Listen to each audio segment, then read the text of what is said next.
Back to the channel.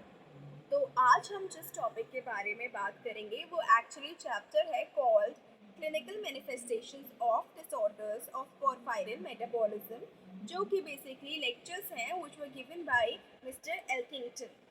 और ये लेक्चर्स लिए गए हैं अ बुक कॉल्ड और from the book called biochemical aspects of neurological disorders. So a small disclaimer in short, ये जो बुक है वो पब्लिश हुई थी अराउंड 1940s और इसीलिए जो इन्फॉर्मेशन इसमें गिवन है that is limited to that era only. अभी की जो इन्फॉर्मेशन है वो आगे की बुक्स में हमें मिलती है और इंटरनेट पे भी अवेलेबल है। So will be limited to this chapter only in this video.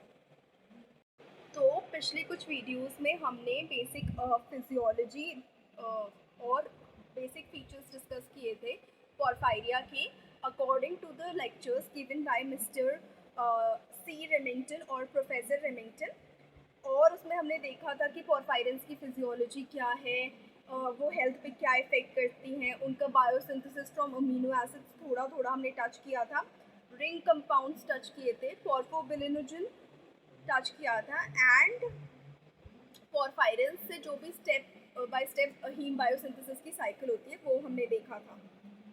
Clinical disorders में हमने देखा कि पोरफोबिलिनोजन को जहाँ एक तरीके के टाइप थर्ड के कंपाउंड में कन्वर्ट होना चाहिए, यानी या यूरोपोर्फिनोजन थर्ड में कन्वर्ट होना चाहिए, वहाँ वो उसमें कन्वर्ट नहीं हो पा रहा है। हो सकता है कोई मेटाबॉलिक ब्लॉकेज हो, इसके जगह वो एक फर्स्ट चेन में कन्वर्ट हो जा रहा है, यानी यूरोपोरफायरिन 1 या प्रोटोपोरफायरिन 1 या कॉप्रोपोरफायरिन 1 या यूरोपोरफायरिनोजन 1 या कॉप्रोपोरफायरिनोजन में कन्वर्ट हो जा रहा है। 1 मतलब first, since it is written in the Roman numbers, तो उसमें कन्वर्ट हुए जा रहा है और वो अक्यूमुलेट हुआ जा रहा है स्किन में, टीथ में, बोन्स में और उसका एक्सक्रीशन फीसेस में। और जब लिवर कंपेंसेट कर देती है, लिवर के फंक्शंस खराब हो जाते हैं, तो यूरिन में भी देखा जाता है।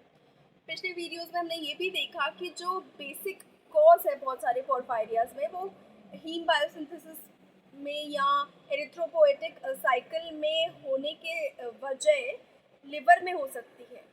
लिवर उसका एक बेसिक लोकस हो सकता है जहाँ पे एंजाइम का एब्सेंस या अबनॉर्मल प्रेजेंस जो है उस हीम बायोसिंथेसिस को ढंग से नहीं होने दे रहा है और इसीलिए जो पोरफायरिन हमें नहीं चाहिए वो बॉडी में अक्यूमुलेट हो रहा है। अब ये जानने के बाद हम आएंगे उन डिसऑर्डर्स से जो तब होते हैं जब पोरफायरिन मेटाबॉलिज्म डिस्टर्ब होता है। सो मिस्टर एल्किंगटन ने अपने लेक्चर्स को 3 सब हेडिंग्स में डिवाइड किया है। First is porphyria congenita, second is porphyria cutanea tarda and third is porphyria acuta और अक्यूट पोरफायरिया। इसमें उन्होंने अक्यूट पोरफायरिया को इन डिटेल डिस्क्राइब किया है। बाकी दोनों पोरफायरिया सिंस बहुत रेयर होते हैं, मतलब रेयर डिजीज़ के भी रेयरेस्ट फॉर्म्स हैं, इसीलिए उनको कंप्लीट करने के लिए इस टॉपिक को टच कर दिया है। तो पहले इन लेक्चर्स के अकॉर्डिंग, यानी ऑथर के लेक्चर्स के अकॉर्डिंग डिस्क्राइब करेंगे पोरफायरिया कंजेनिटा को। Porphyria congenita basically extremely rare disease है, जेनेटिक और फेमिलियल इन नेचर है, यानी इनहेरिट होती है और inherit according to Mendelian recessive nature से होती है। मेंडेलियन रिसेसिव यानी अगर 2 अलील्स हैं तो दोनों में वो ट्रेट होना ज़रूरी है ताकि वो उस बच्चे में पाया जा सके। माता पिता के से जो जीन्स मिले हैं या अलील्स कह लीजिए, दोनों जो अलील्स आए हैं उन जीन से, उन दोनों में कंबाइन होके इस ट्रेट होगा, तभी वो डिजीज़ जो है उस बच्चे में मैनिफेस्ट होगी। अगर एक में है और एक में नहीं है तो ये डिजीज़ बच्चे में मैनिफेस्ट नहीं होगी।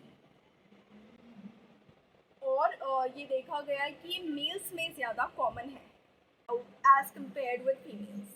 ये डिजीज़ कौन से एज ग्रुप में मैनिफेस्ट होती है, तो ये ज़्यादातर इन्फेंसी या अर्ली चाइल्डहुड में मैनिफेस्ट होते हैं, यानी पेशेंट में दिखने लगती है। साथ साथ इसमें डिपोजिशन कैसे दिखेगी कि डिपोजिशन होने लगेगा highly photosensitive type first porphyrin का, कहाँ स्किन में, टीथ में, बोन्स में, और साथ साथ एक्सक्रीशन होने लगेगा टाइप फर्स्ट पोरफायरिन का इन यूरिन में। और ये कुछ इसमें हम टाइप थर्ड आइसोमर्स भी फाइंड कर सकते हैं पोरफायरिन के।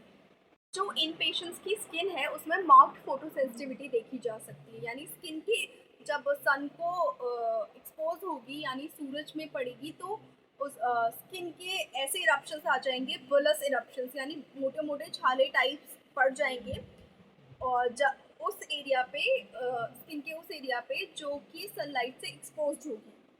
साथ साथ वहाँ स्कारिंग हो सकती है, पिगमेंटेशन हो सकता है और धीरे धीरे severe and disfiguring necrosis of tissue यानी कुछ एरिया कुछ टिश्यूज का मर भी सकता है जो एक्सपोज हुए थे सनलाइट से।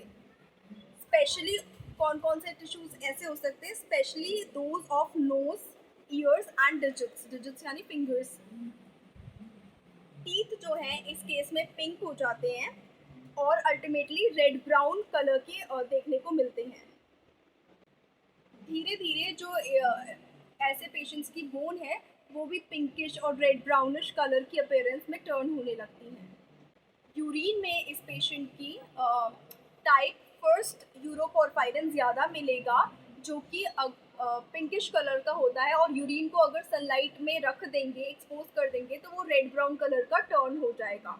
इन पेशेंट्स में लिवर और जो स्प्लीन होती है वो ज़्यादातर इलाज होते हैं, अपने साइज से बड़े हुए होते हैं। नेक्स्ट जो ऑथर ने कवर किया है वो है पोरफायरिया क्यूटेनिया टार्डा। तो अगेन ये अगेन एक तरीके की फेमिलियल या जेनेटिक डिजीज़ ज़्यादा है और ये भी मेल्स में प्रीडोमिनेट करती है, मेल्स में ज़्यादा होगी as compare with females.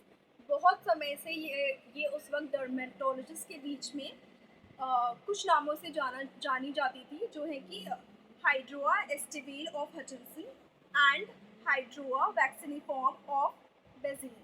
Again ये रेयर डिजीज़ है और आज के टाइम में इसको एज वेम्पायर्स डिजीज़ भी जाना जाता है because of the appearance of bulling on exposure to sunlight. फेस्ट कब होगी यानी इसके सिम्टम्स कब अपीयर होना शुरू हो जाएंगे, तो इसके सिम्टम्स होंगे अपीयर या तो अडोलेसेंस में सबसे पहले या फिर अर्ली अडल्ट लाइफ में, और ये प्योरली डर्मेटोलॉजिकल डिसऑर्डर है जैसा कि उस वक्त माना गया है और ये ज़्यादातर फोटोसेंसिटिविटी की वजह से रिजल्ट होता है, यानी सन के एक्सपोजर से अराइज होता है या एग्रेवेट होता है। अगर ये लेटेंट भी होता है, ह्यूमन बीइंग में छुपा हुआ भी होगा तो सन से एक्सपोज होने पे ये डिजीज़ अपीयर हो जाएगी। तो इसीलिए अपीयरेंस क्योंकि सन की वजह से होता है तो सीजन्स कौन कौन से इन्वॉल्व है, बेसिकली समर और अर्ली ऑटम में ये ज़्यादा देखने को मिलता है। साथ साथ वेसिकुलर इरप्शन या आप बोले कह लीजिए वो होंगे एक्सपोज्ड पार्ट्स पे जो कि फेस हैं, एक्सट्रीमिटीज़ हैं, और उसके साथ साथ पिगमेंटेशन होगी। सिवियर केसेस में स्कारिंग और लॉस ऑफ टिश्यू भी हो सकता है। अब इस केस में क्या होता है कि excessive amounts of porphyrin specially of the type third type can be identified from urine से वो तो निकालिए, लेकिन उनकी डिपोजिशन जो है टीथ और बोन्स पे देखने को नहीं मिलती है जैसे कि हमें पोरफायरिया कंजेनिटा में देखने को मिल रही थी। इसमें और क्या अलग से सिम्टम्स या साइंस होंगे इन पेशेंट्स में, यानी पोरफायरिया क्यूटेनिया टार्डा के पेशेंट्स में जॉन्डिस भी हो सकता है और साथ साथ अब्डोमिनल कोलिक भी हो सकता है जो कि सिमिलर है प्रेजेंटेशन से पोरफायरिया अक्यूटा या अक्यूट इंटरमिटेंट पोरफायरिया से।